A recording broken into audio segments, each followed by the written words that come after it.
Get situated here.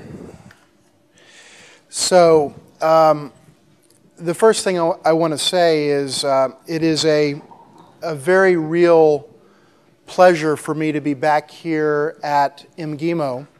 I had a very unusual privilege and honor when I worked at the United States Embassy in Moscow for 4 years between 1998 and 2002.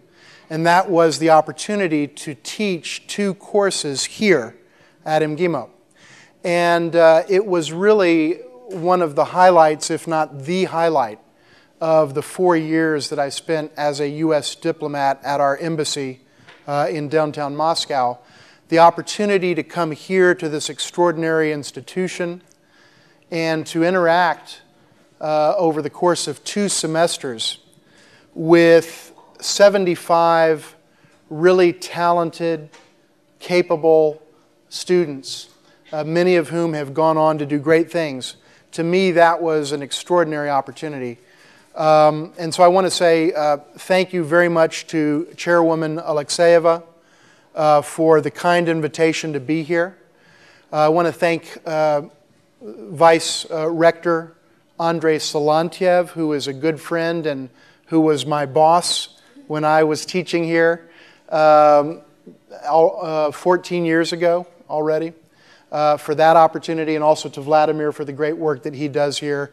But above all, to all of you for coming and making the time to spend some time together on a cloudy Thursday afternoon here in Moscow. I have not been back to MGIMO since 2002. So I feel very much at home here. I still recognize the hallways. Some things are new. But this is a special treat for me, and I want you to know that. So what I want to talk about today is a topic that I think pretty much any student at MGIMO would find of some interest. This is a great university under the Foreign Ministry that does a superb job teaching and training future international affairs professionals, future diplomats, and so on. And the topic that I want to address, I think, is very, very salient to students who are studying that kind of topic matter. And it's the question of why do major international conflicts occur in the world today? Why do conflicts happen? Now that sounds like a very big and substantial topic to try to get into. And in fact it is. But I've done a lot of thinking about this over the years, and in the last year or so that thinking has crystallized. And so I want to share basically a theory that I call the theory of the X factor. That is EX, the X factor. And that is the role of exceptionalism in major international conflict in the 21st century. But it's even broader than that. It's actually a theory about why conflict happens, and exceptionalism is one key ingredient, and there are others that I'll share as well. So today, what I'd like to do is to take about roughly 50 minutes, 50, and share with you some of my ideas, specifically around the topic of, number one, past or earlier theories of conflict. I want to make a few brief comments about that, about some of the work that's already been done, and how my work and my theory builds on that work. Number two, the common elements of major international conflict. Because I think when you want to study international conflict, you have to look around and say, what do all conflicts have in common? And so I'll talk about that. Then I want to talk specifically about exceptionalism, and specifically the definition of exceptionalism, the types of exceptionalism, and why it is that I regard exceptionalism as essentially being what I call the active ingredient in major international conflict. After that, I'll make a brief reference to a few cases of real conflicts in the world and potential conflicts in the world, and talk a little bit about the degree to which my ideas match up with real-world cases. And finally, I'll share a few thoughts on the implications of my theory for policymakers and for scholars and students, and then I'll offer a few concluding thoughts. I hope that'll take us till about 5 o'clock, and then I hope that we'll have at least 20 or 25 minutes to get questions from you.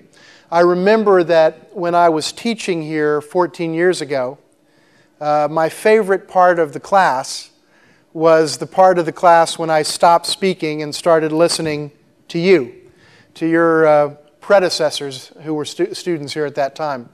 They often had great questions, great comments. Sometimes they challenged my point of view. By the way, my courses were on political consulting and the American political campaign, which is a topic that is very salient today. And if anyone has questions about what's happening in the U.S. presidential race or about Donald Trump, I can share some of my ideas with you about that. But I do look forward to hearing from you. And this is the first time that I've done this talk for a Russian audience. In fact, it's the first time I've done this talk for a primarily foreign audience, non-American audience. So quite genuinely, the opportunity to get your feedback on my ideas is very meaningful to me, and I hope that you'll not be shy when you share your thoughts. By the way, let me also note before I start in earnest that the last time I slept was about 26 hours ago. I just arrived today from Washington, D.C. through Frankfurt. So I'm going to do my best to stay energized, to stay awake. And if you see me nodding off sometime while I'm speaking, please shout out or get my attention so that I'll stay awake. But actually, the excitement of being here, I think, is what's going to keep me going. So let me start by just saying a few things about earlier theories of conflict. And I won't go into great detail, except to say that, needless to say, I'm not the first person ever to try to create a theory for why conflict happens in the world, or a theory related to the broad issue of conflict in the world. So I want to just mention 3 theories that have been, at one point, respectively, pretty well regarded, but that all have seemed to fall short in explaining what's happening in the world today. So let me start first with Francis Fukuyama. How many of you, by a show of hands, are familiar with Francis Fukuyama and his work? He wrote a very well-known, in the United States, the West, and I think in Russia as well, a very well-known paper, later a book, called The End of History. And the book was called The End of History and the Last Man. And his basic idea was that when the Cold War ended in 1989, but certainly by 1991, with the dissolution of the Soviet Union, during that period, his idea was that with the end of the Cold War, basically the struggle for the future direction of mankind was over. That everybody basically agreed, in his argument, that democracy is the way to govern and that the market is the way to create prosperity economically. And that there really wasn't any further debate about which system was best because, as he wrote, the results were already very clearly evident. Therefore, the notion that there would be major scale conflict around ideological issues had kind of disappeared. And so in a sense, with the end of history, we were ultimately looking at the end of conflict. Now, I don't think I have to spend a lot of time suggesting to you that conflict is not yet over in the world, and that perhaps, for better or worse, depending on one's perspective, history is not yet over either. And one could cite any number of examples, but I think all I would cite is everything that's happening in the world today and many things that have happened since 1991 that suggest that indeed we've got quite a bit more history to live through. And unfortunately, quite a bit more conflict as a human race to deal with. So here was an idea that at one point seemed bold, then it seemed to make a lot of sense, and then after a while it seemed to not have a very high level of explanatory value. So along came another American scholar named Samuel Huntington. If you've heard of Samuel Huntington, could you raise your hands? Pretty well-known Americans, I think most of you have heard of him, probably studied or read at least one of his articles entitled The Clash of Civilizations. And so Samuel Huntington argued, okay, Francis, and he wrote in 1993, he said, okay, Francis Fukuyama didn't quite get it right. History's not over, conflict continues, so let me, Samuel Huntington, try to explain what's going on. And he postulated that there were and are in the world approximately 8 geo-civilizational blocks. Basically 8 regions in the world. North America, South America, Europe, I think Russia may have been in its own category, China, East Asia, Africa, and so on, and the Islamic world, etc. And Mr. Huntington's basic point of view was that the clashes we would see in the world going forward would be between these civilizational blocks. So that was a new theory about conflict. And at first it seemed bold, and then it seemed to make a lot of sense. But what we've seen subsequent to the publication of that article is that, in fact, there are a lot of examples where that theory doesn't seem to be explaining what's happening in the world. For one thing, between most of those civilizational blocks, there aren't conflicts. So if the idea was that civilizational blocks are the forces behind conflict, and that the conflict in the world would occur on the fault lines or the meeting points of those civilizations, then we ought to be seeing conflict between South America and Africa, Africa and the United States and Eastern Europe or Russia, Russia and China, China and Islamic world. But the fact is, in none of those cases do we see major scale conflict. And secondly, something that Huntington, I think, didn't fully anticipate is the idea that within civilizations, as he defined them, within geo-civilizational blocks, you're actually seeing conflict occurring inside the blocks, not external to the blocks. One very salient example today is the Islamic world, which is not unitary. There is Shiite Muslims, there are Sunni Muslims, and in many cases they're killing each other. And according to Huntington, that shouldn't be happening. So I think it's clear that Huntington's theory doesn't make a lot of sense today either. It seemed to make sense at the time, but it doesn't explain what's happening in the world today. And the third theory that I would mention is probably one that you haven't heard of, because it was not as widely known, but I thought it was quite thoughtful. And it was by a guy, another American, named Thomas Barnett. And he was a civilian professor who was teaching in the U.S. military system. So he was not a soldier, but he was a professor who was teaching soldiers. And he wrote a book called The Pentagon's New Map. And the idea was that if you look at the world and see it as a map, that the map has basically 2 distinct areas. One area is the connected world, and the other area is the disconnected world. And his view, and he was writing approximately in 2006, 2007, his view was that the fundamental conflict in the world was going to occur between the disconnected world on the one hand and the connected world on the other, or wholly within the disconnected world. What did he mean by connected and unconnected or disconnected?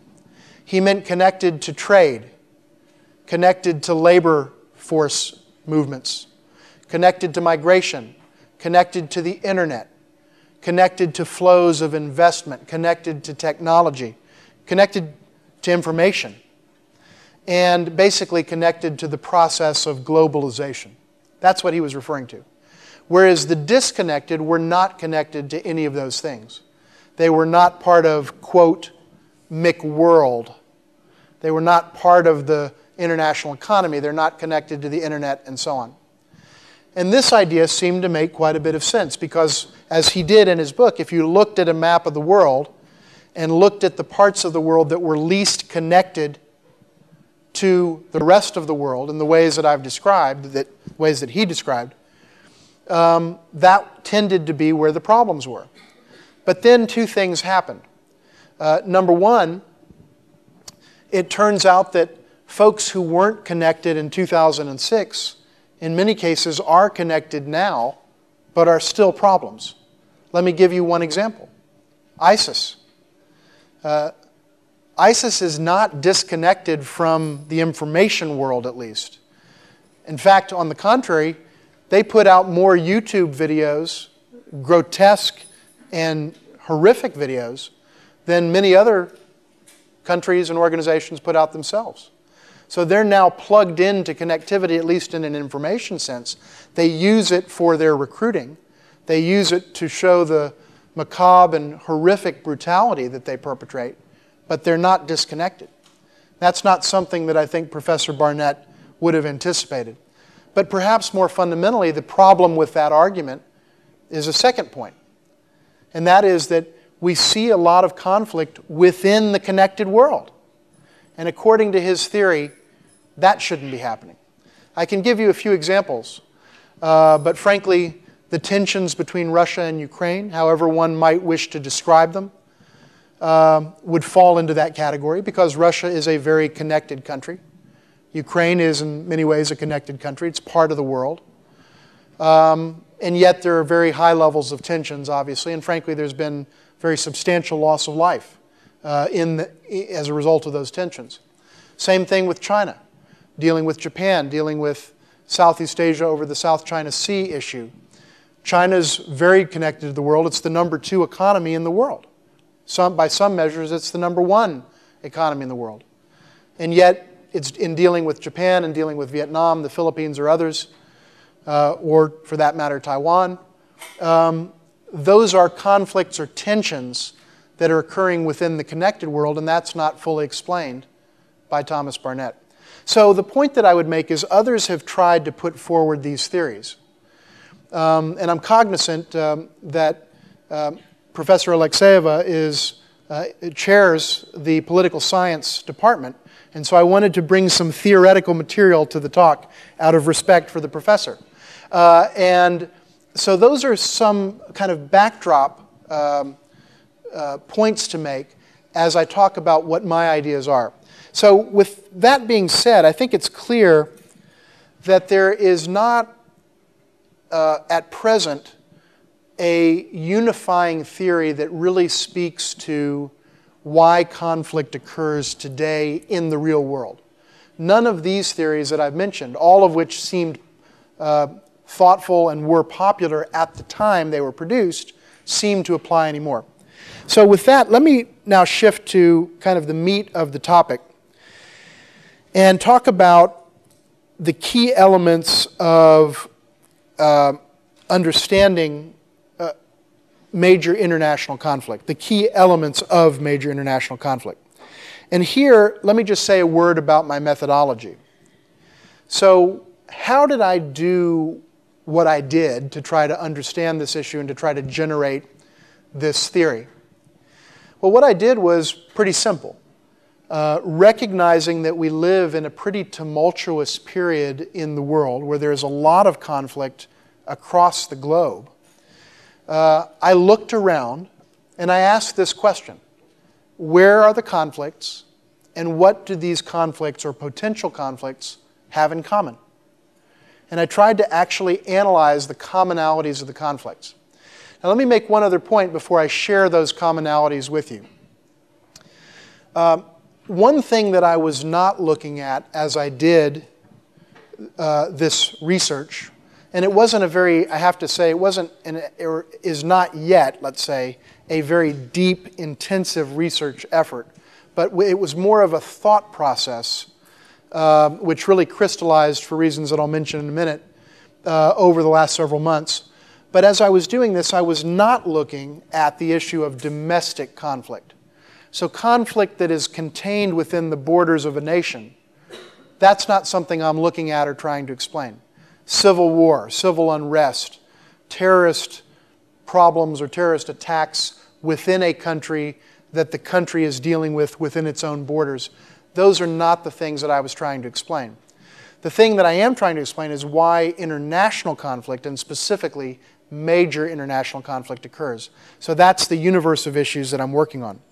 Now, I want to make one point before I delve into the rest of this, and that is just to back up one step and say, why did I even get into this topic of exceptionalism in international conflict? About a year and a half ago, I was giving a speech on U.S.-Iran relations at a university called Michigan State University in the United States, a big school, very well regarded, and I was invited to do a talk on Iran. And in the course of the talk, I made the point when someone asked me, David, how is it that you are working on Russia and China and Iran all at the same time? Sometimes I ask myself that question. Not an easy set of countries to work on. But I was explaining that the thing that ties these countries together is that in all cases, in their relationships with the United States, there is a very substantial lack of strategic trust. It's true with Russia and the United States, unfortunately. It's true with China and the United States, and it's certainly true with Iran and the United States. But then I made another point that I hadn't even thought about before I said it. It just came to me spontaneously. And that was the other thing that really makes these three relationships in particular, U.S.-Russia, U.S.-China, U.S.-Iran, quite similar in some respects, is that they are relationships between countries in which both countries regard themselves as exceptional. And I hadn't thought of it before I said it, but it kind of came out. And I realized, frankly, I was onto something. A lot of people talk about the United States as an exceptional nation.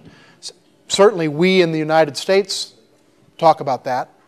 A lot of others outside the United States comment about the U.S. sense of exceptionalism, sometimes approvingly, sometimes disapprovingly. In fact, even President Putin wrote an article in the Wall Street Journal referencing U.S. exceptionalism a year plus ago. And yet very few people relatively talk about the exceptionalism of other nations. And that's what got me thinking about exceptionalism, because what I realized is that it's not just the United States. It's a bunch of other countries as well, and I'll share those with you. So that's how I got into this topic. Now let me share with you what I found to be several commonalities in major international conflict or potential major international conflict today. So the first one is that all major international conflicts or potential conflicts today, first point, have at least one state involved. Now, that may sound obvious, but let's remember that there are many non-state actors. For example, ISIS. There are others as well. But I would say when I say ISIS, I also mean radical Islamic terrorism, radical Islam, radical Islamism, whatever term one wants to use, those folks that perversely use the Islamic faith as a basis for committing terrorist acts. And they're not a state, but they're an active player in the world, unfortunately, and brutally. And so you can have non-state actors in a conflict, but you cannot have a conflict merely, a major international conflict, merely between non-state actors. There's got to be a state involved, and the reason is, in my theory, this is my theory, so I may be right, I may be wrong, but in my judgment, the reason is that you need a state in order to generate the resources and apply the resources necessary to make a conflict major. And I would argue that today we don't see a major international conflict between non-state actors. There always is at least one state involved. So that's number one. The second thing that kind of flows from that is that in all major conflicts today, there is at least one player involved, whether it is the state or whether it is a non-state actor, that is not a democracy. That is to say, the term I like to use is that it is a state or non-state entity in which there is no direct electoral accountability. The leaders are not directly elected or accountable to the people through elections. Now, when I say that it's a non-democracy, the state or the non-state actor, I'm not saying that with any sense of moral judgment for purposes of this theory. What I'm saying is that if you look at the conflicts and potential conflicts today, you will not find one that involves two democracies. So that's the second point. The third point is a little bit more nuanced, and it goes to the issue of the relative power balance between the parties to the conflict. And I'm still thinking about this, but let me share it for now anyway. And that is the idea that conflict tends to occur within a certain bandwidth or range or spectrum of power differential. And what I mean by that is, usually the parties to the conflict are roughly comparable in the scale of their force, but not exactly comparable. At the same time, you typically don't see a case in which one player beats up, and I'm talking about today because there are historical exceptions, where one massively big player beats up on a tiny player. And I call this the US and Fiji example. You'll never see the United States go to war with Fiji. The reason is we would never have to go to war to get anything that we ever wanted from Fiji. It would not be necessary because the imbalance of power is so substantial that war is not necessary. And in cases like that, of which you could think of many, I mean, the US would never have to go to war with Costa Rica or any of these other places because there's no need to do it when the disparity is so great. So somewhere in that range of near balance but with some differential, that's where you see conflict occurring. The reason there has to be some differential is, in my thesis, my argument, if the two states are almost exactly evenly matched, neither state will tend to believe that they can win. And therefore, the likelihood of conflict is lower because most states, generally, will not enter into a conflict that they do not believe they can win. So that's why I talk about the range of power differential. But the final two commonalities of conflicts are the most important ones. And the next one I'll mention relates to interests. And then finally, I'll talk about exceptionalism, and I'll dwell on that in a little bit more detail. So the issue of interests. We sometimes ask, why do countries go to war? Why do countries get into major international conflicts? Why do non-state actors get into conflicts? And some might say, well, it's because their interests are at stake. But the point that I make about interests is the following. Number one, most countries don't ever fight for interests that they themselves state are very important to them. They don't fight for interests that they say are vital to them. They only fight for two kinds of interests, in my judgment, in my analysis. And one is when the interest is existential, when the very existence of the country or the entity or the regime is in question. In that case, a country will fight, or a non-state actor will fight. But they don't fight for just the normal kinds of so-called national interests. They talk about the interests, but they don't fight over them. So when you hear diplomats in Meade or in the United States State Department or across the world talking about vital interests, notice that what they're doing is talking, not fighting. But when people fight, it's because they feel that an existential interest is challenged. The other interest-related reason that countries fight and non-state actors fight relates to what I call identity interests. And this is something I don't think anyone else has talked about. I think I'm coining the phrase identity interests. And what I mean by that is there are certain interests that are really about a country's very normative and subjective judgment about who it is as a country. And that's not about water, it's not about resources, it's not about minerals, it's not about oil, it's not about how citizens are treated, it's not about human rights. It's about a very normative sense of who they are. And when that is challenged, I would argue, if you look at recent and modern conflicts, but also look at the conflicts and potential conflicts today and going forward, because my theory is intended not to explain all past conflicts, but it is intended to explain future conflicts, you'll see that what countries typically fight for most often is to fight to preserve their sense of identity. And I could give a few examples, but probably the best example of this is the idea of China and Taiwan.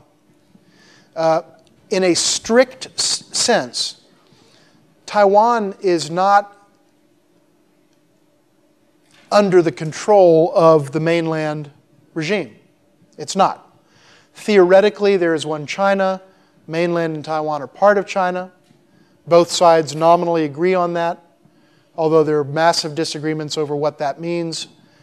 But China doesn't control Taiwan today. However, if Taiwan in fact were to go independent, or to seek to go independent, then there is no question in my mind that China would fight a war to stop it. Not because its, quote, objective interests are implicated, but because its sense of identity cannot abide and cannot allow a scenario in which Taiwan goes off on its own. So the interest there is an identity interest. And a lot of countries, when they fight or get into conflict, go into conflict for similar reasons. I will briefly state, I think if we take a close look at Russia and Crimea, that a similar dynamic is at play there. And I'm not offering a judgment about that for purposes of this discussion. But what I am recognizing is that there is a sense of identity deeply rooted in Russian history. And by the way, not just Crimea, but relative to Ukraine itself, that I think is driving a lot of the strategic thinking and the actions that Russia is taking. So, existential interests and identity interests, that's why countries fight.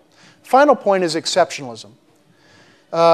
The point that I would make, and I'm going to dwell on this in some detail, is that generally speaking, with a few permitted exceptions, that is to say under UN Charter, for example, fighting is a violation of the rules of the world.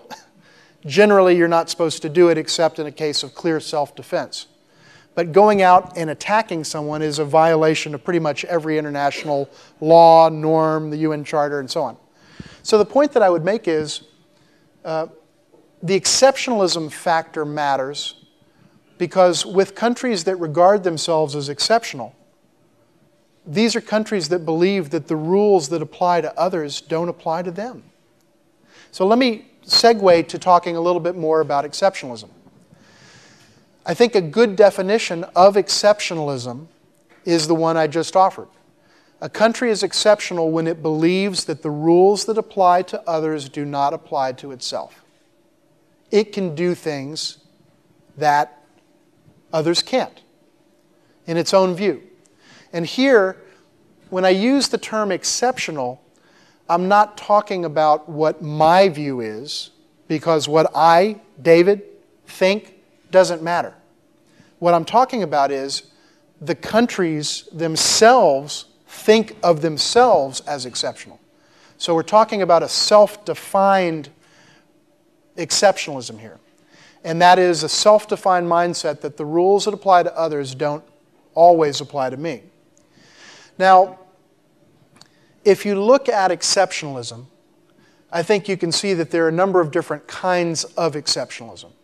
And I think the type of exceptionalism matters a lot when you want to understand the motivations of the country in question or the non-state entity, and when you want to understand why they're doing what they're doing. So let me say a few words about what I call the three categories of exceptionalism, and I'll give you examples of each one. So the first category of exceptionalism is what I call divine exceptionalism. And divine exceptionalism is the idea that God is on your side, that God is with you, not the other guy. As I put it in a talk that I gave this summer, it's the belief that the breath of God is in your sails. And that is a very special and fundamental kind of exceptionalist mindset that exists in a very small number, a relatively small number of countries and non-state actors in the world. You know the first country I think of when I talk about divine exceptionalism? United States of America. Rightly or wrongly, we in the United States tend to believe, and I think most Americans do believe, and most American leaders believe and have stated that they believe, that God has blessed our country. Now, I'm not saying that's right or wrong. I'm saying that's the reality of how the American people feel about our country, that we have been blessed by the Almighty. So we are a divinely exceptional, self-definingly exceptional nation. Another one that comes to mind is ISIS and radical Islam. They believe, perversely, that the brutal acts of terror, violence, and despicable things that they do to fellow human beings are somehow justified by God in their perverse understanding of their presumed relationship with God.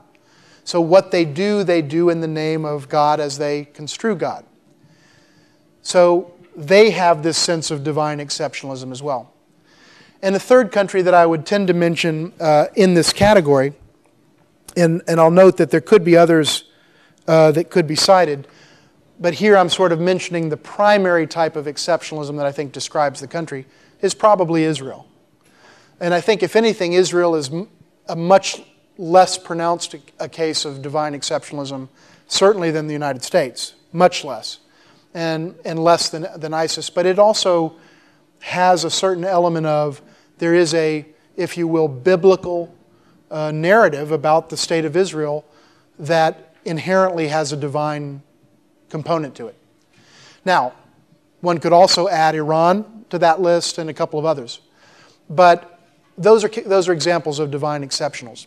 The second category of exceptionalism is what I call essential or civilizational exceptionalism. And it basically is the idea that there is something about our country that makes us special and, frankly, better than others. And it's rooted in civilization, it's rooted in history, it's rooted in historical achievements, it's rooted in a sense of spirituality. I think you can see where I'm going with this. And I would offer a few countries as examples of this. The first one that would come to mind, frankly, is Russia. I think Russians are very understandably enormously proud of Russian civilization and history and achievements in the arts and sciences and in many other areas. And quite frankly, I think if you scratch the surface, there is a real exceptionalism in this nation that is rooted in Russian civilization, history, and all that's associated with that. China, I would put in this category. By the way, on Russia, I would say the good way to phrase this in a very succinct way is, have you ever heard of the concept of the Russian soul? Right? That's a fundamental mindset in this country, that there is something unique about the Russian soul that is different from, frankly, the American soul. Let's be honest. There's a sense that the Russian soul is deeper than the American soul, that friendships are deeper, that relationships are more meaningful, that the literature is richer, and one could go on in many different ways. I understand it very well. So when you talk about the Russian soul, you're talking about Russian exceptionalism. That's my point. And I'm not judging it. I just think that we have to acknowledge it exists. China, the same thing. The short summary, the Middle Kingdom. When you call yourself the Middle Kingdom, you are an exceptionalist. No question about it. Because you believe you're in the center and everybody else is to the side. But I would also put Japan in this category. One could easily put Iran in this category. And frankly, you could put others. The United States itself, much shorter history, but there is a sense of civilizational strength. Israel and a couple of others. But the main ones, I think, would be Russia, China, Iran, and Japan are good examples. And then there's a third kind of exceptionalism called excluded exceptionalism. And that is the kind of exceptionalism that is, in a sense, a result of being cast out of the community of nations. So when others have said, you are a leper, I don't want to affiliate with you, I am casting you out into the woods, into the desert, away from the community of nations. I am putting you at the children's dinner table, not the adults' dinner table. Then you start to get a sense that you have been excluded. And that generates a sense of exceptionalism that is rooted in excludedness. The folks that I would put in this category are immediately North Korea, which has been cast out of the community of nations, essentially, with all kinds of sanctions and social opprobrium about human rights practices there, and the list goes on, what they've done with their nuclear program. North Korea is not a member of the civilized society of nations. In fact, I don't think it wants to be, in some ways. So that's one. Frankly, I'd put Taiwan in this category. Now, one could say, is Taiwan a state? Is Taiwan not a state? The judgment on that would depend on one's perspective, whether it's coming from a mainland point of view or, frankly, from a Taiwan point of view or other points of view. But the fact is, Taiwan is excluded because it is not, unlike North Korea, it is not even a member of the United Nations. It can't be because, obviously, the People's Republic of China holds the seat. So I would put them in the excluded category. And I would certainly put, certainly you could put ISIS and radical Islam generally in that category. They're obviously well outside the community of nations. And in fact, that's very clear, and they don't even exist as a state, etc. But by the way, you could also put the Palestinian Authority, which is not recognized by all or many as a state, but it is an entity that exists, and it feels as if it is on the outside looking in, and so there's a sense of excludedness there. Now, if you'll have noticed, amongst all the countries that I mentioned, or non-state actors, there are 10. And I want to just crystallize this a little bit to put this list out there, because I didn't do that explicitly in my previous talks. And by the way, for this talk, I added a fair amount of new content relative to some earlier versions that I've done. And I was inspired by the opportunity to come here to do that. So let me just list out what I consider to be the top 10 exceptional states or non-state actors in the world today. And I believe there are basically 10. I'll talk about a couple of others that are on the margins. So in no particular order per se, but I do start with states and end with non-states. The United States, Russia, China, Iran, Israel, Japan, North Korea, and then Taiwan, Palestinian Authority, and radical Islam. And we can say ISIS, we can say Al-Qaeda, we can say Taliban, we can say Boko Haram, and it's all the above. Those are 10. And my argument is that in the world, basically, there exist 10 exceptional states and non-state actors. Those are the 10. No one else is. No one else, I argue, some may disagree, no one else self-regards as exceptional. No one else in the world that matters thinks of itself as not being bound by the rules and norms of the world. So that's my argument, is that those 10, frankly, are where the problems are going to be. Notice that I'm not making a moral judgment. This is not a list of, quote, bad countries. The United States is right at the top of the list, and I don't think the U.S. is a bad country. Some people do. I don't. But this is a list of, quote, good countries, bad countries, depending on perspectives. But it's a mix. Different regime types, different sizes of economies, going from ISIS, which is not a big economic force, and North Korea, which is tiny, to the United States, which is number one, China, number two. These are entities and nations that have different military capacities. And so it's a pretty diverse group. And I say that these are self-definingly exceptional without any sense of moral judgment about that. I think the last point I would make about this, or a couple of additional analytical points before moving on, is that a couple of things. One, if you accept my thesis, which I will fully articulate toward the conclusion, I'll just give you literally the words of my theory. I call it the Firestein theory on major international conflict. And I'll read that in a minute. But if you accept the basic idea of my theory about you have to have a state, you have to have a non-democracy, and so forth, the things I mentioned earlier, then all the problems of the world in terms of potential and current major international conflict are going to involve at least one of these 10 places, which means that about 180 countries of the world, or 185, will never be in a major international conflict. The problems are very concentrated to a small number of places. And again, recognize I've got the U.S. at the top of the list. So I'm looking at this in what I think is a very objective way. And if you think about within that list, just for example, the United States is allies with 3 other members of the list. Japan, well, 2 members formally, and 1, there's a very strong friendship. Japan is a treaty ally. Israel is a treaty ally. And quite frankly, Taiwan is not an ally, but is a dear friend of America.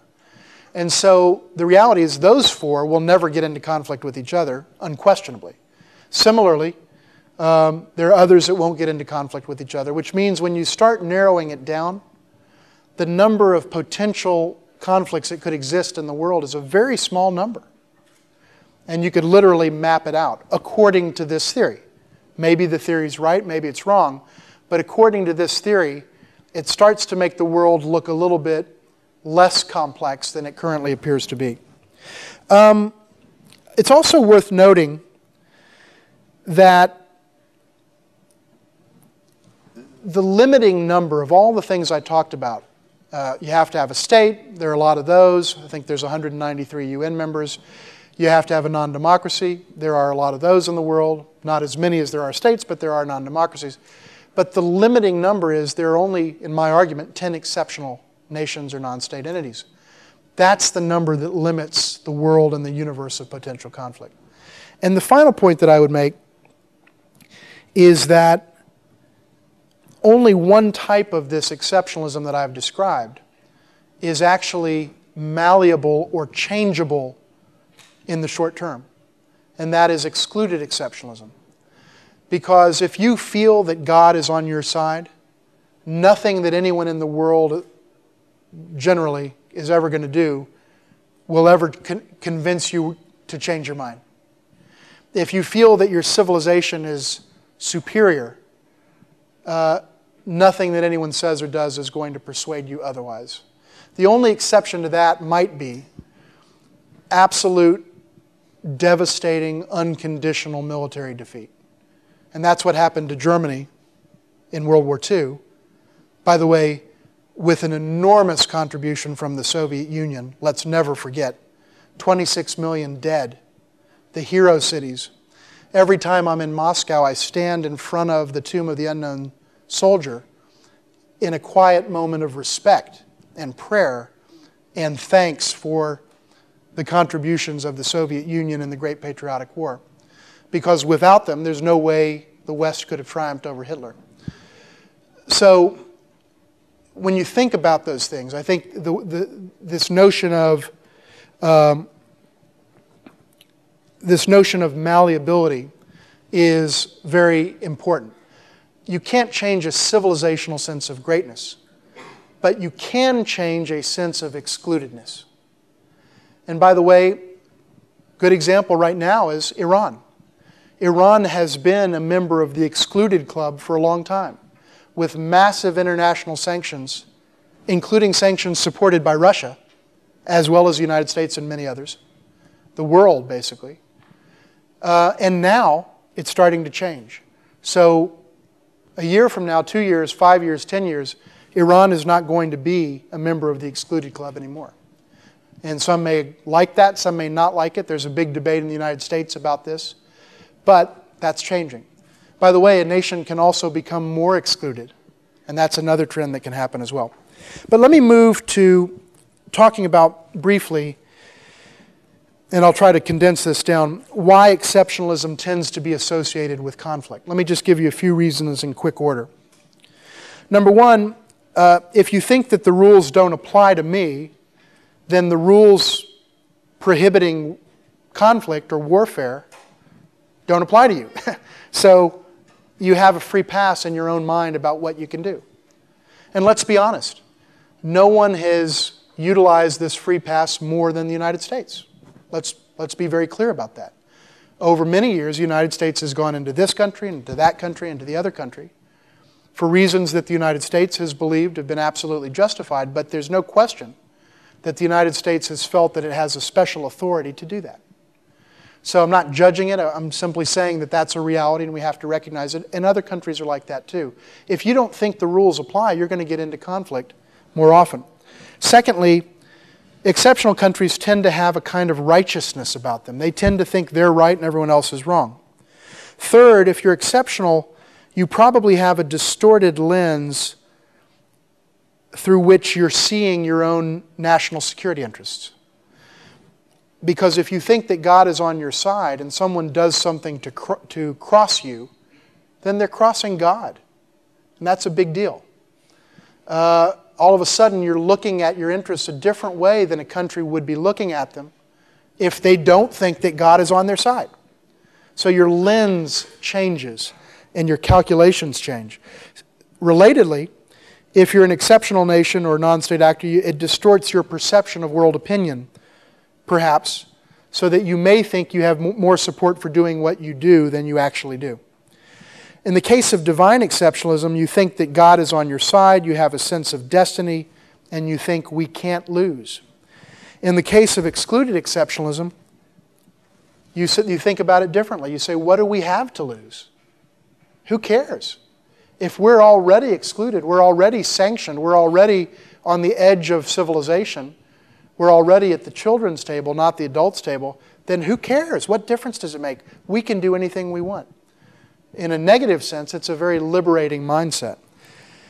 So, and I would also note that in cases in which there is not a high level of direct electoral accountability, those countries or non-state entities, and by the way, I think no non-state entity is a democracy of the ones that we see acting today, although arguably Palestinian Authority could be characterized that way. One could discuss that, but certainly ISIS is not, and so on. And radical Islam more generally. And in a case like that, there's two problems. In democracies, you actually have a rules-based system, and you respect rules, generally. But if you're not a rules-based system, then that's one less constraint. And secondly, if you don't have to answer to an electorate, that's a further less constraint relative to going into war. The reason is moms and dads and grandma and grandpa don't like to send their young people into wars. And when they have a vote, and when there's direct electoral accountability, national leaders tend to be very reluctant to casually send people into war. That's why I say that the greatest force for peace in the world is a voting public. So that's another factor for democracy. Let me just briefly say before concluding, if you look at where the major conflicts are today, I think my theory matches up well with the conflicts and the potential conflicts. In other words, I don't see any contradictions right now between what I'm offering as a theory and the reality of the world as we see it. If I did, then I'd need to change the theory and I probably wouldn't be giving this lecture right now. But let me just give a few examples. And I'll start in the order of highest level of stability, which is to say the lowest likelihood of going to war, to increasingly higher levels of instability and greater likelihoods of going to war. So the first point that I would make is China. potential conflicts with Japan, potential conflicts with Taiwan, frankly, potential conflicts with Vietnam, Philippines, and others around the South China Sea. All the attributes that I've described are there, but the likelihood of it actually escalating into war is low. And by the way, I neglected to mention one important caveat, and that is what I call the nuclear caveat. If you have all the other factors, but if you have two nuclear-armed powers, and the weaker power can deliver a nuclear strike upon the greater power, you will not have a conflict because of the principle of nuclear deterrence. So, for various reasons, I see the potential for conflict, but I don't see a high likelihood of conflagration in the immediate sense. The next one I would say in terms of major conflict, going up the scale, but again fairly stable, is Russia and Ukraine. There is conflict. There has been loss of life. There are ongoing tensions.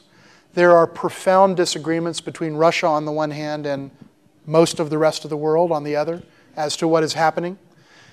Without going into that, I think it's also fair to say that Russia is rivaled only by the United States in terms of its nuclear arsenal.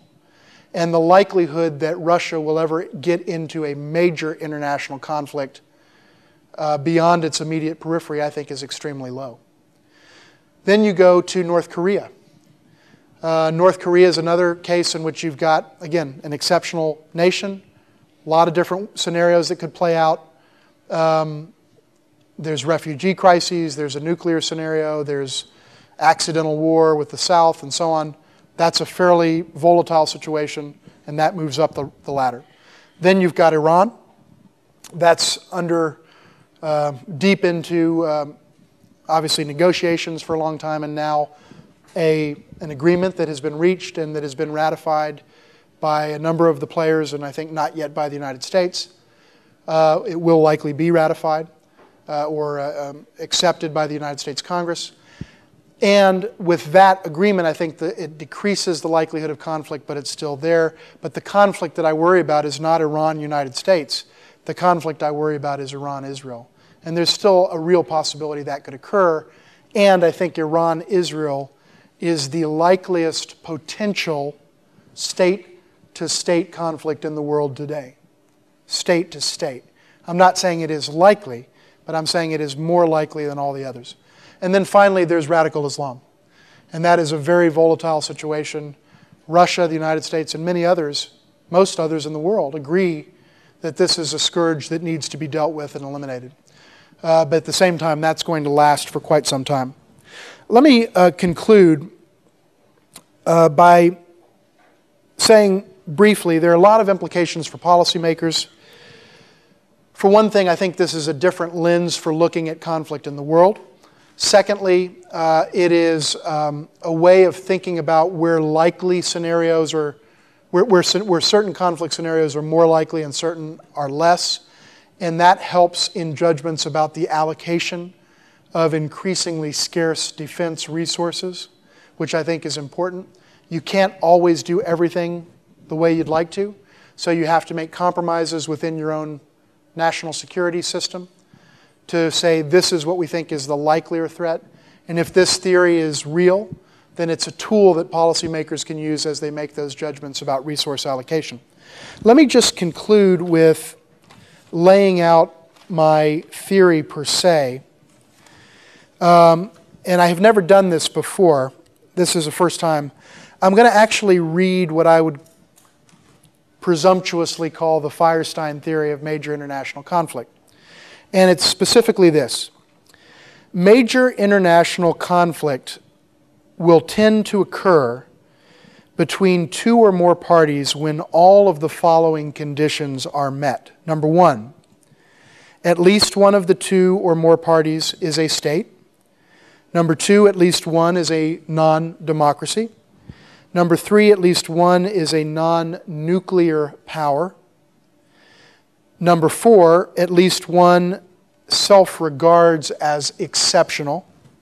And as I said earlier, that's the controlling number because that's the smallest number of states and non-states, which I put at about 10. And number five, where at least one of the parties perceives the implication of a national or regime interest that is either existential or relating to that party's core sense of identity. Period. That's my theory. Now, just briefly, this theory, therefore, posits that major international conflicts will not occur, let me repeat, will not occur between non-state actors, between democracies, between nuclear weapon states, between countries neither of which regard themselves as exceptional, and that they will also not occur among states who are grappling with interests below the existential or identity level of importance. So that's the basic idea. And I think the main takeaway point is the idea that there are actually, according to this theory, which I think so far holds up, but again, I'd love to hear any comments, challenges, counterexamples in just a moment. According to this theory, the number of potential, real, major international conflicts, not civil war, etc., is actually very limited. And it's going to involve at least one of those 10 entities and states that I talked about. So I hope that this, I went a couple of minutes over, but I hope that this idea resonates with you. I hope you have thoughts about it. I hope that it perhaps lends a little bit more structure and perhaps a good analytical framework to test against the real world. And with that, I want to thank you again. And Professor, thank you so much. Once again, Vladimir, thank you for your introduction. I'm grateful for your time, and I look forward to your questions. Thank you very much.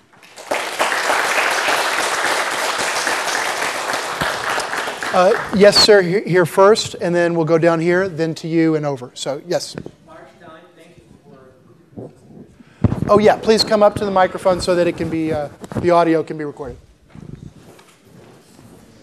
Mr. Firestein, thank you for visiting our university. It's a great honor to see you here. My name is Rav Gabazov. I'm the student of the third MIU faculty. And well, first of all, I want to challenge you, but first I want to comment on your lecture, why I liked it. Well, you've mentioned a few scholars like Capington, if I'm not mistaken, and you've said that you disagree with his term Islamic civilization as there are Sunnis and Shias. Well, you're absolutely right. There are right-wing Shias and there are Ibadis who believe that, for example, the real Quran is the Codex of Ali, not Codex of Usman. And it's hidden. So the most Muslims follow the fake Quran. The real Quran is hidden somewhere. And the chosen ancestor is going to bring it. Like the Calafians, for example. It's an instinct branch of Islam. Well, they didn't call themselves Muslims because it's an Arabic name. They believe that every nation should call itself in its own language. Because literally, the word Muslim means the one who submits to God. The word Christian means the follower of Messiah. They called themselves both. So they were sort of their own religion, I think. The religion of Adam.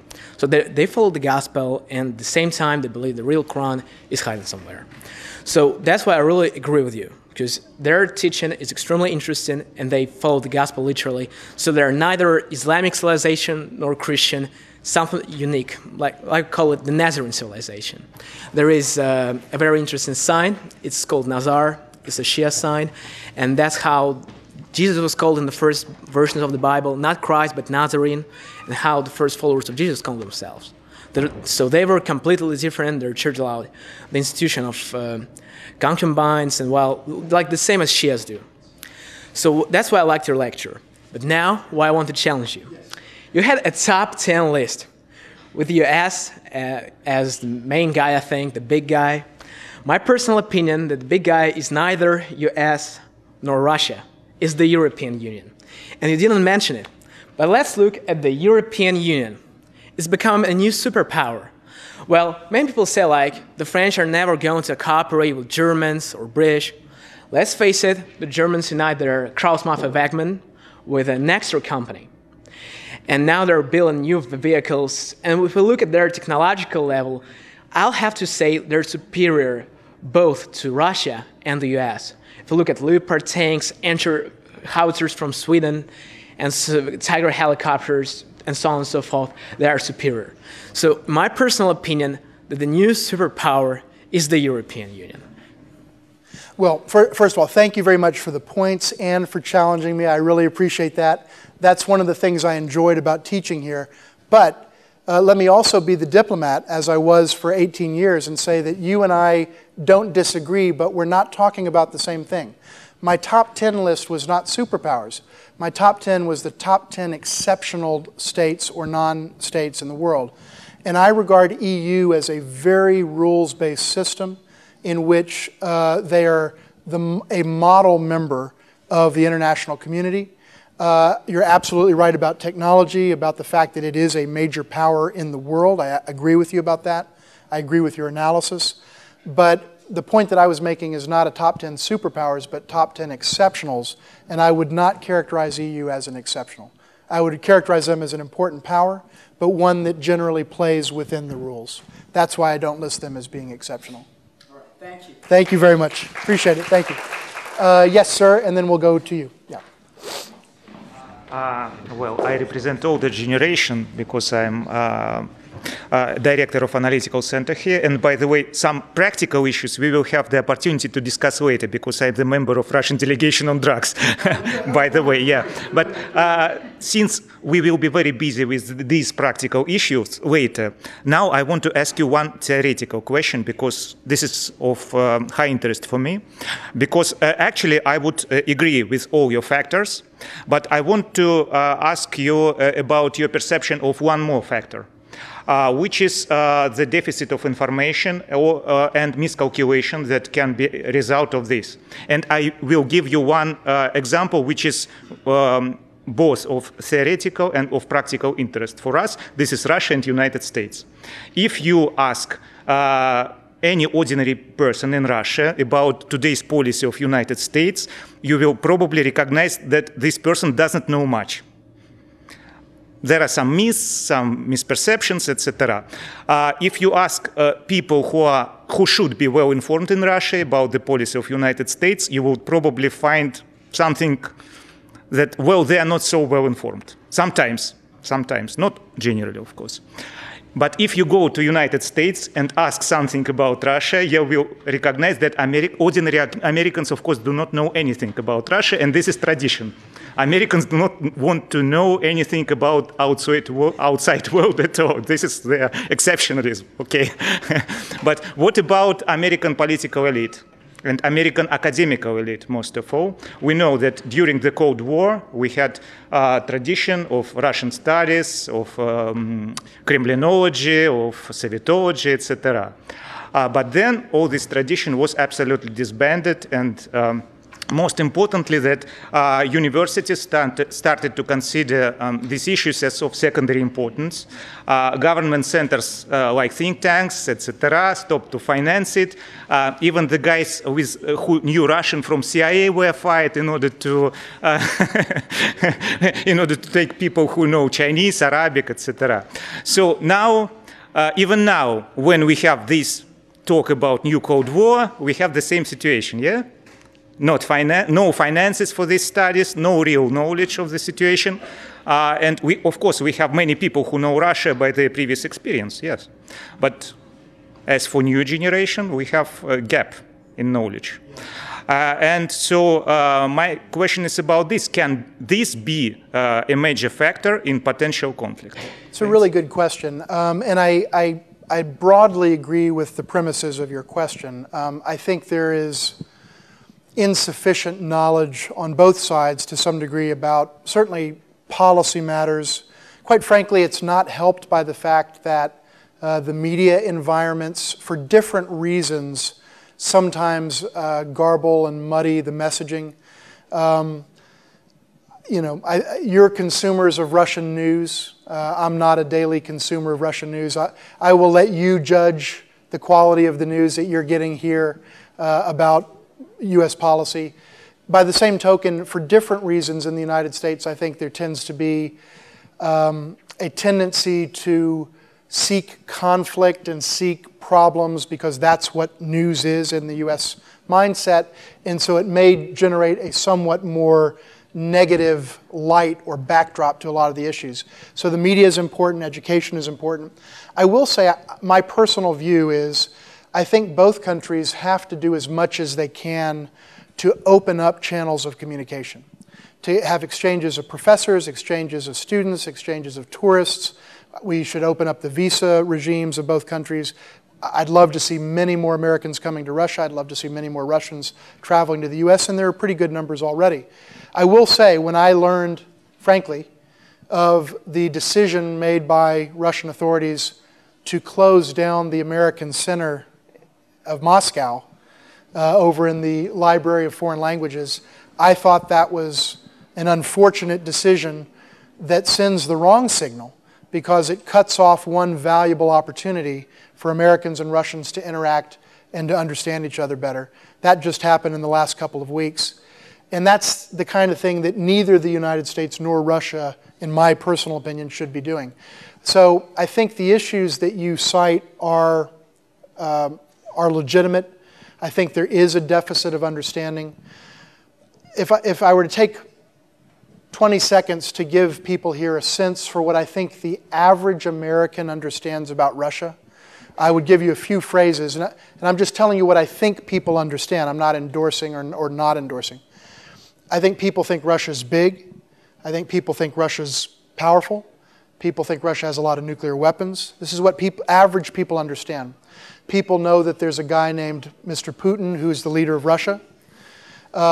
They probably don't know the names of foreign ministers or other high officials and other folks. Sometimes we know the names of other Russian stars or athletes, but generally, politically, probably almost every American knows the name Vladimir Putin. I think most Americans know that Russia is somehow doing something in Ukraine. That's what they think. They don't necessarily couldn't explain the details of what happened yesterday or what happened 6 weeks ago. But I think most Americans also think that Russia is a great culture, that it has made enormous contributions to literature and the arts and ballet. It's technologically highly advanced. But I think there's a level of concern about an increasing sense of competition with Russia that Americans perceive based on some acts that have occurred in the world, some actions that Russia has taken in the world in recent years. I'm not sure that that is an inaccurate assessment, but I would agree that I don't think that American understanding of Russia generally is much more detailed than what I've described. Now, you can judge, is that accurate, is that inaccurate? I think it's probably fairly accurate at a very, very broad level, but very imperfect when you try to get into details. And I think that's regrettable. And that's the kind of thing that Vladimir and I at the East-West Institute want to try to address, working with our very good friends here in Russia and the United States. Thank you. Yes, sir. And I'll try to be as brief as I can. If you're brief, I'll be brief, and we'll get as many questions as we can before we have to go in about 5 minutes. Yes, sir. First of all, thank you, Professor, for giving the speech. My name is Johnson. I'm from China, and I have actually 2 questions. I'll try to make it brief. So the first question, they are somehow all related to East Asia. The first question is about China. So it's the first time I ever heard about the notion exceptionalism, and it's very enlightening.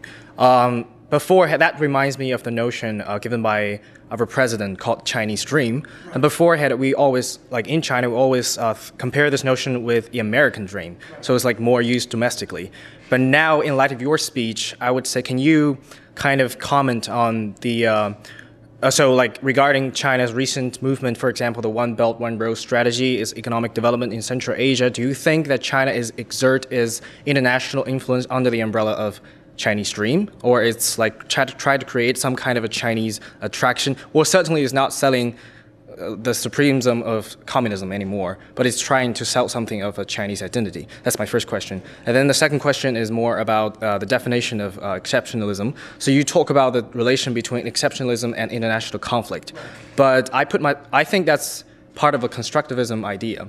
And for me, I put myself more in a realist camp.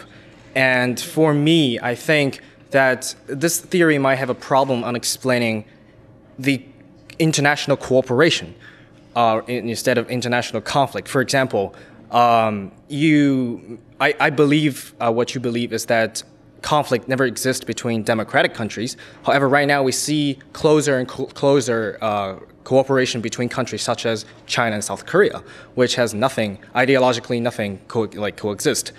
But also, like, South Korea doesn't believe that China is a exceptional country because of their nationalism, and vice versa. So how do you explain international cooperation based on exceptionalism? Those are my two questions. Thank you. Well, thanks a lot. Great, terrific questions. And let me just say a couple things. One, on the Chinese dream, I think you do hit on something important, which is I think there is a kind of implicit nexus or connection between the notion of the Chinese dream, which is an important idea now in China, with the rise of Xi Jinping as China's leader some years ago. And I think there is a bit of an exceptional flavor, exceptionalist flavor to the China dream. It's not spoken about in explicit terms, but it is the idea that we were once a great nation and we should be a great nation again. And in an implicit way, it is calling upon that pride that Chinese rightfully feel about their civilization and their history, long history, and saying, let us be a nation that can make us all proud again. That there was a century where we were humiliated, occupied, etc. No more. Obviously, that ended in 1949. China has developed in a way that's unimaginable in the decades since. And now there's a sense that China has a shot at becoming the nation among nations that it was many generations ago, frankly, thousands of years ago. There is an exceptional quality, I think, to that discussion. So I think you're right to posit that there is, the notion that there is a relationship. On the last point, let me just be brief, because it's a great question. I wish I could spend 10 minutes answering it, but let me make maybe one basic point. What I've offered is a theory of conflict. And it's a theory of conflict that says, as many others have said before for a long time, democracies don't fight each other. But I've gone further and added a number of other points, and I've also added exceptionalism and so on. But it also doesn't mean that democracies and autocracies, or countries that do have electoral accountability, countries that don't have electoral accountability, necessarily have to fight. It's a necessary but not sufficient condition of conflict, but there have to be other things. So with China and Korea, you don't have necessarily either side feeling, for example, that an existential or identity interest is implicated. Therefore, there's no inherent reason conflict would exist, notwithstanding the differences in ideologies. So what I'm saying is you have to have a mix of 5 different things, not just one, and I think that jives with what you're saying. But the other thing I would say is, you mentioned constructivist. The point that I would make to this group, as folks that are studying international relations, is the idea, and many other subjects, but sort of in a place that focuses on these issues. National interests are human constructions. They are not inherent. They don't exist in the scientific world. They're not on the elemental chart. They are things that somebody dreams up when they are about to go to sleep at night and pushes through their parliament, pushes through their national security bureaucracy, but they are not inherent. They're constructions. And so they're very subjective. And when you use the term constructivism, it prompted me to make the point that there is a high level of subjectivity to the understanding and construction of national interests. I don't think we realize that enough. But I would offer a case that hits close to home, and 2 cases. In terms of China, Taiwan. And in terms of Russia, the issue of Crimea and the issue of Ukraine. These are things that are they reflect very normative and subjective assessments by the leadership of these nations as to the importance of something that can't necessarily be quantified in dollar terms. And so I just want to make this broad point.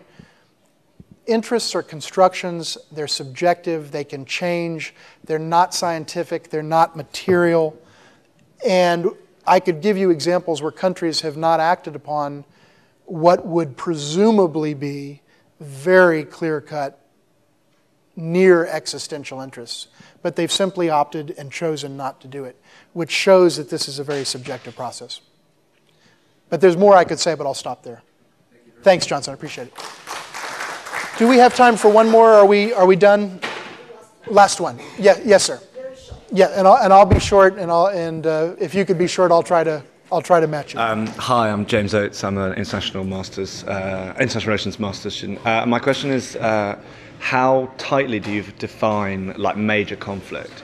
Because my concern is that your theory, it can explain a very, very small amount of things, but my worry is that there are lots of potential sort of asymmetrical warfare, the kind of India-Pakistan stuff where they don't actually engage in proper war. So I'd just like to hear a bit more about how you sort of deal with that. It's a terrific question, and it's something. The short answer is, on my immediate to-do list is to have a very rigorous, methodical answer to that question. I don't yet. I would offer that. I'll use an American expression. Right now, my approach to it is similar to the American Supreme Court's or others' approach to pornography. It's hard to define, but you know it when you see it. And I think major international conflict is hard to define in an immediate sense, but you know it when you see it. What I would say is what I plan to do, and I've had this on my list for a while, is to try to look at how to quantify that. Is it number of troops involved? Is it number of casualties or deaths? Is it the amount of resources that are put into a war effort? Is it the amount of press attention that it's getting? Is it number of UN Security Council resolutions regarding the matter or attempts at resolutions? So there are metrics one can use, and I don't have it specifically in mind right now, but I would say there are clear-cut cases there in both directions where this is major international conflict. Like a full-on war, like World War II, like World War I, like the Vietnam War, or many other examples we could cite. There are also gray areas. To be very honest, I think the whole issue of Russia-Ukraine is a bit of a gray area as to what one would classify it as being. There are even fundamental disagreements as to whether there is, quote, a conflict or not, and I understand that. But that one is not maybe clear-cut from a definitional standpoint. This is an area that I need to look at, but I think it's going to involve trying to be specific and making subjective judgments about some of those metrics so that whether one agrees or disagrees with my methodology, at least my methodology is transparent. So I need to do more work on that, and you're absolutely right to touch on that. Thank you all. Really appreciate it. Professor, thank you so much. Really appreciate it. And by the way, I'll stick around for a little bit. If anyone has questions, I'll stand outside, and I'd be happy to talk to you. I really enjoyed it.